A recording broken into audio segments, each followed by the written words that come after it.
Hi, I'm Matt with State of Flux here with another Everyone's a Critic 52-week movie challenge. The week 18 movie challenge we have is a film set in the distant future.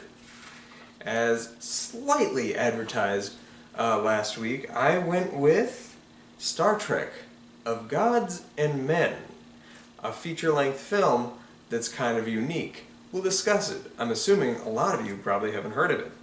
Year released 2008. Aspect ratio, it's 1:3:1. Runtime 1 hour and 27 minutes. Genre, sci-fi, drama, Star Trek. It remains unrated, but it probably would earn a PG, much like all the other Star Trek movies to that point. Starring Nichelle Nichols, reprising her role as Uhura, Captain Uhura. Walter Koenig, reprising his role as Chekhov. Alan Ruck, reprising his role from Star Trek Generations.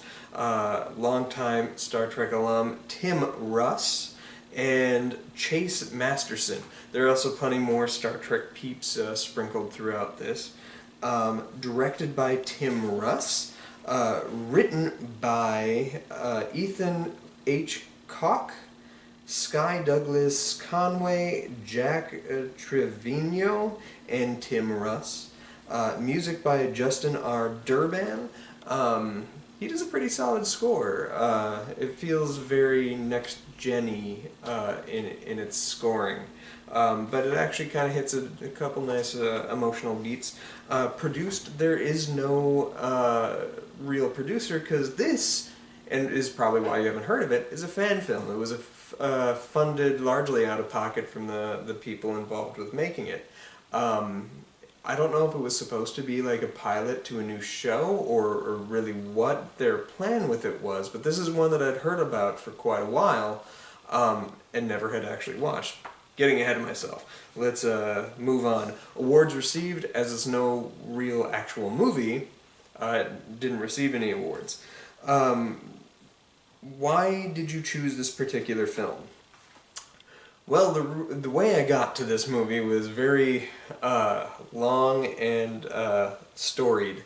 I originally was researching movies that take place in the distant future, and you'd be shocked how few movies, futuristic movies, actually take place in a distant future. I consider distant at least 100 years away from present day, right? Something that I would not be able to feasibly live to see is distant future. So in Googling it, it gave me options like 2001: A Space Odyssey, and I'm like, well, right there in the title it tells you you're wrong. Things like Blade Runner that we think of as in the future take place in 2019. Hell, even things like Pacific Rim take place in 2020. We've lived past these. Terminator, what the parts that take place in the future tech is from like 2029, plus we survived Judgment Day in 1997, so I was really struggling to find something, and I'd mentioned Star Trek, but as I'd seen them all, I was like, well, let's do the option that makes the most sense, which came to be Planet of the Apes, and that was the movie that I was planning to do. I have not seen the original Planet of the Apes since it was on VHS, way back in the day, and just so happened that I started to watch it on April 30th. It was streaming for free on Tubi, and I got an hour and 5 minutes into that feature, and I was loving the shit out of it, way more than I remember liking that movie ever before. I was like, holy crap, this movie's a masterpiece. I can't wait to finish it. And so I went to bed and woke up the next morning, May 1st, at 6 a.m. to finish that movie, and apparently it stopped streaming the May 1st that day. So I never got to finish the movie, and I didn't want, it's like behind a rental paywall now, and I didn't want to pay money to watch 30 minutes of a feature. So I was back at square one. And that's when it dawned on me that there was one Star Trek movie that I hadn't seen. And that one Star Trek movie is the fan film of Gods and Men. just by the very nature of it being a fan film, I was resistant to try and ever watch that. But I'm glad this assignment brought me to it because have I seen this movie before? No, I haven't. Would you recommend this film? Why or why not? I quite liked it. Sorry, I was jumping ahead. It's really good, and it's really good because it allows something that the original series never did, nor any of the movies. It allows Uhura and Chekhov a moment to shine. Now, Chekhov has had a couple of moments in a few of the movies sprinkled in where he's had moments to shine. I think Star Trek IV, The Voyage Home, gave Chekhov a couple really nice beats. I think Star Trek Into Darkness, is, with all its issues, Chekhov comes off fairly well in a couple of scenes there, and I also really liked how he was used in his final film, Star Trek Beyond. But here he has meaty work. But the shining star of the film is Uhura, who in the feature films has never really had a chance to shine. She's always been either, like in the original 6 films, the Nichelle Nichols performances, her performances are good, but they essentially write her character off. Even in the fun of like getting to stealing the Enterprise and blowing it up in Star Trek III: The Search for Spock, she's relegated to the sidelines for much of that film. Her biggest impact in the original 6 movies comes when she seductively dances for the Shatner directed one, Star Trek V, which is the much maligned film. That's the only real Uhura moment that you can remember from those original 6 films. And then looking to the Kelvin timelines, the J.J. Abrams Star Trek ones, she is given much more character, and Zoe Saldana plays her lovely, but she is really just the catalyst for Spock to reach his emotions. She is there as a tool to bring a male character much more to the forefront and center. And she's never been really allowed a character in her own right. She guides this film, and Nichelle Nichols is spectacular. The only other time her character has been allowed to grow and really show her abilities as a character in her own right and the actress behind it would be from the animated series. There was a single episode where Spock, Sulu, and Uhura go to a planet and have to solve an issue together, and it's only those 3 characters that drive that narrative. For 22 minutes, Uhura got a chance to shine. Here, she gets to shine for an hour and 27. She gets to own her own feature film, and I dug the hell out of it. The plot of this is a stealth sequel to the episode Charlie X from the original series. If you remember, Charlie was this little boy with like godlike power that could just manifest whatever he wanted to, and being a young teen, his emotions were running wild, and he got her to sing in that, and that comes into play a little bit in this film. So it's a stealth sequel to that that creates a mirror kind of dark universe when he is confronting Uhura and Chekhov, as well as the captain who took over the Enterprise from Captain Kirk. This is set 12 years after Kirk dies, or really gets, mysteriously vanishes from Star Trek Generations. This picks up 12 years later, and the Alan Ruck character, Alan Ruck you'll remember from such films as Ferris Bueller's Day Off, you get to see what his captain would have been like. And he is still struggling with the loss of Kirk. He feels responsible. And Charlie confronts these 3 people in an effort to lure out Kirk, not realizing Kirk is perceived dead. And so he changes the universe at will so that he can truly get his revenge on Kirk. Shatner makes no appearance in this, but what happens is you allow the secondary characters of the original series to really guide the story for the first time, and they give powerful performances, really quite strong. And on top of that, it kind of brings to the forefront the argument that Nichelle Nichols, that Walter Koenig, that George Takei still to this day really tried to bring awareness to, which is that Kirk stole, Shatner stole all their scenes, stole their lines, stole their close-ups. And watching this, you can't help but feel like maybe there might be some truth to that, but I feel like the truth is a little more messy and complicated. Kirk is the main character, so it makes more sense that he would get more screen time. Shatner definitely, certainly at that time, had an issue with ego, but what you see here is a glimpse of what could have been if Star Trek had been a little better at divvying out stories to the cast evenly and not just making it the Kirk and Spock show, which I think the original series and certainly a lot of the movies are really guilty of being. But this film creates a dark universe, and these characters have to traverse it. And it's not unlike yesterday's Enterprise a little bit, but or Mirror Mirror, but it's put to good use. As I say, it's a fan film. It suffers from some of the issues fan films do. Largely, the special effects are really pretty grim, and the film quality and camera work especially is really amateurish. It's either handheld, underlit, or really odd editing choices. But the script itself is relatively strong, and as I say, this is a performance-driven piece, especially if you like these characters. They're given a chance to shine, not like they had ever been before.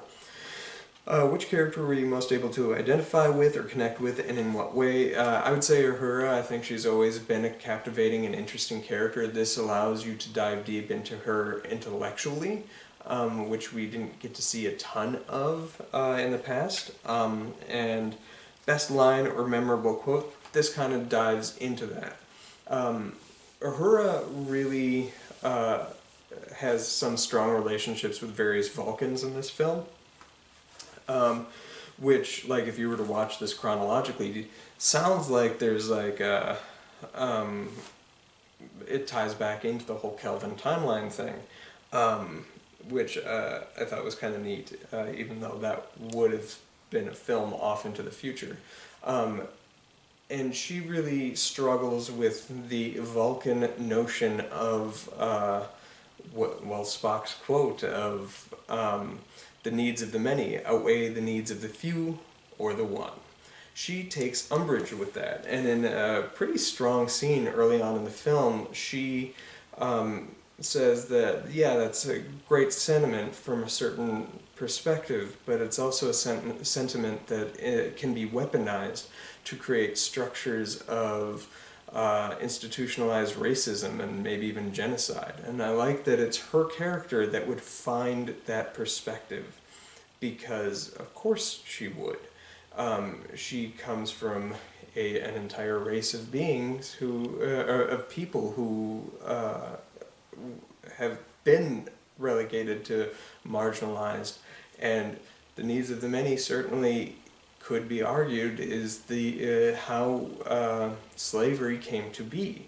And I thought that her argument for why that is a pretty, even though it's a brilliant concept in its conception, when it can be actualized, it can be very dangerous. And I liked that her character kind of explored that. Were you surprised by the ending? What would you do differently? I just slapped a budget on that. There's a big space battle that happens that looks not unlike, it's done digitally, and they use the same similar digital technology from the original series, that like the remastered versions of those. So it looks like somebody just spent 15 minutes on their PC, like constructing these like spaceships going pew pew. So the big exciting action beat doesn't really happen, and when they're cross-cutting between that and an emotional beat, it almost is a little laughable. So I think that would be my only complaint. And the fact that the ending seems a touch rushed. Like, I assume that became a budget thing. This movie probably had a good 15 more minutes left in it, of like gas left in it before it needed to reach its conclusion for it to land emotionally where it needed to, and we kind of rushed past some of that, but still expect the same emotional payoff at the end. So I would allow it time to breathe. Star Trek has never been action. And that's something a lot of people forget. Certainly, several of the movies did. It's always been intellectual concepts and really rooting that through character. And this film does that most of the way, and then just kind of drops it for some action set pieces and like goofy, weird action things. But I'm being redundant. Imagine life as portrayed in this film becoming a reality. Tell why this scenario is or isn't desirable. Well, on one hand, it's desirable. Like, let's exclude the whole Dark Mirror universe, because obviously that's not pleasant. On one hand, it's desirable in the whole, you're essentially living in a utopia and just like seafaring all the time, finding strange new worlds and discovering what's left to discover. And it's humanity at its best working together. But I think what Star Trek has always been really good at is showing us that there isn't always black and white answers. Even black and white answers so simple as the needs of the many outweigh the needs of the few or the one can be corrupted into institutionalized racism and slavery. So, there's no such thing as genuine utopia. You will always find conflict because people are different and differing ideologies, especially alien ideologies to you, will always be prevalent. So, one hand, it's desirable. There's no such thing as money. You're doing everything for knowledge and whatnot. That sounds great, but you're also kind of just living in the same scenario. It's just way in the distant future. Anything else I'd like to add? Check it out. It's a good film. It's free streaming on YouTube. Maybe I'll drop a link to it in my comments section down below. But I enjoyed it. This is worth seeing. If you're a fan of Star Trek, this is a good film to watch. It acts as essentially Star Trek 7.25. You can watch the first 6 movies and the opening act of Generations, stop Generations right after Kirk gets like blown away. Watch this whole film and then pick up the rest of Generations if you want to. It works really well narratively. I will say the starship they use is the models for the original Star Trek series. So the ships don't look like they've progressed forward. You don't get the motion picture Star Trek 2, Star Trek 6, 7 starships. They go back to the original ones. I'm assuming that's because they were working with the digital tech team who did the Star Trek remasters for the original series. And that's why. But they kind of write it off with a line that, like, we're driving a museum. Riding around in a museum, and the idea is that they're on board a classic starship, Kirk's classic starship recreated. So, like, it's written away, but then when other Enterprise-like ships start showing up, they all look the same, so, like, their easy line doesn't really work. But yeah, check it out. I hope you enjoy it as much as I did. Moving on, looking to week 19, we are doing The Challenges, a movie that's about the rich versus the poor. That's interesting. Let me know if you have any suggestions. I don't know what to do for that, like, at all. But yeah, so coming at you next week, a film about the rich versus the poor. I guess I could do, like, isn't that what Dark Knight Rises is about? I don't really want to watch that again, though. Anyway, thanks for watching. I recommend Star Trek of Gods and Men. Let me know if you've seen this in the comments down below. And just this like tickled my Star Trek fandom. So you might see every once in a while me dropping reviews for some Star Trek episodes that I really liked that I think you should watch. And maybe some of the movies. They're re-releasing the original motion picture, which I haven't seen in a couple, like at least a decade. That's getting a 4K theatrical release at the end of the month, so I'll probably hit you with a review for that as well. Thanks for watching. Peace. Oh, live long and prosper, yo.